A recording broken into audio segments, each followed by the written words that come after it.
as we've said a couple times before, there are wins and then there are wins. And there's been 3 of them in the last month and a half. The Little League Classic game, Tigers came from behind and won that game on a national stage with all the kids. The Tigers were as in awe of the Yankees as the Little Leaguers were.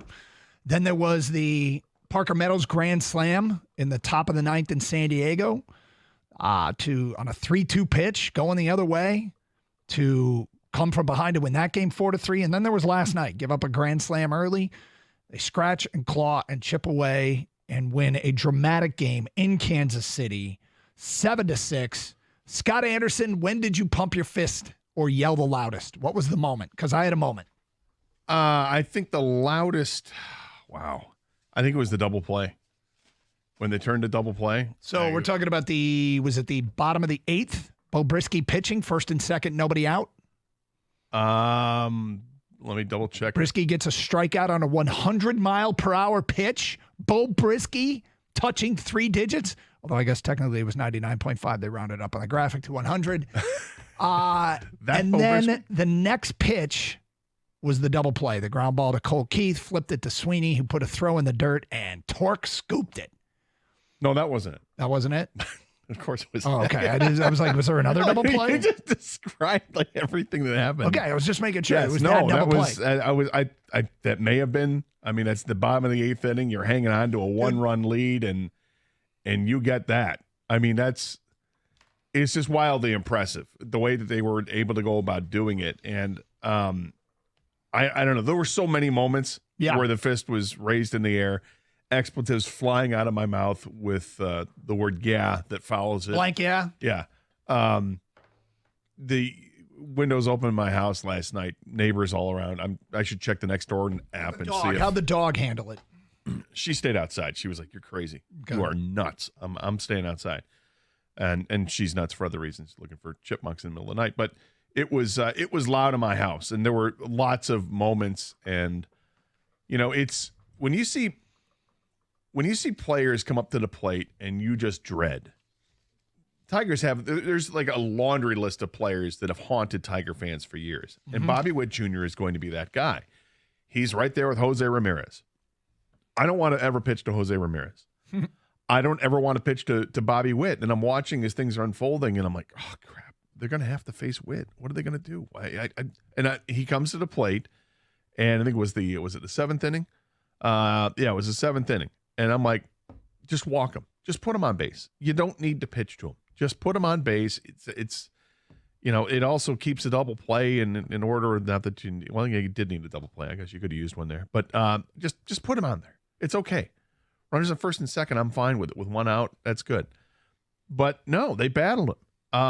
And Will Vest hung in there. They did. And Witt almost ripped a double or triple down the left field line, but he didn't. It was foul.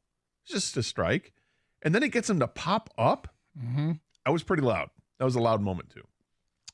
Really a hell of a win last night for our Tigers. And here's our question, 248-539-9797. As we like to do here on the Karsch and Anderson program, we like to rank things on a scale of 1 to 12. And if you're not at a 12 right now, why not? Why not? Because this has all the makings of everything that a fan base would want in terms of intensity in September baseball. I looked it up, Gator, 1 year ago today. Okay? Okay. You may remember this. The Tigers are playing the Angels, and they were 12 and a half games out of a playoff spot.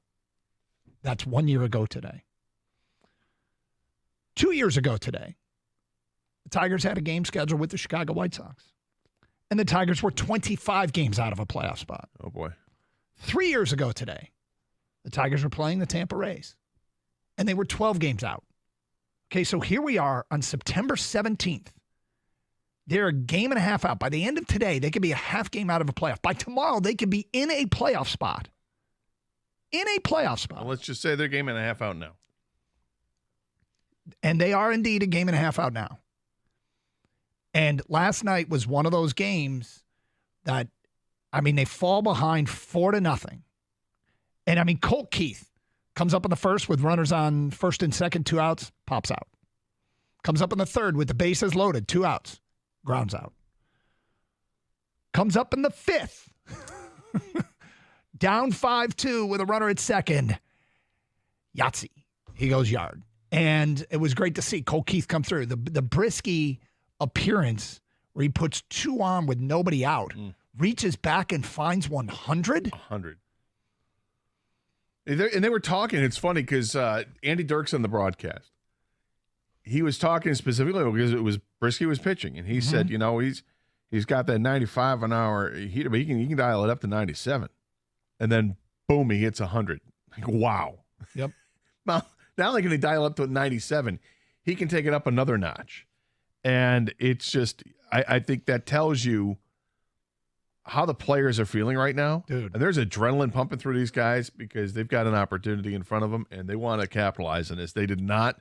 Now, Torkelson after the game said they didn't know, or he didn't know anyway, that Minnesota had lost. He's like, I didn't even realize that they had that scoreboard out there. I don't know if I buy it, but, for Torque's sake, maybe he doesn't. But somebody had to know that Minnesota had lost and that everything mattered towards the end of that game, that they needed to take advantage of this.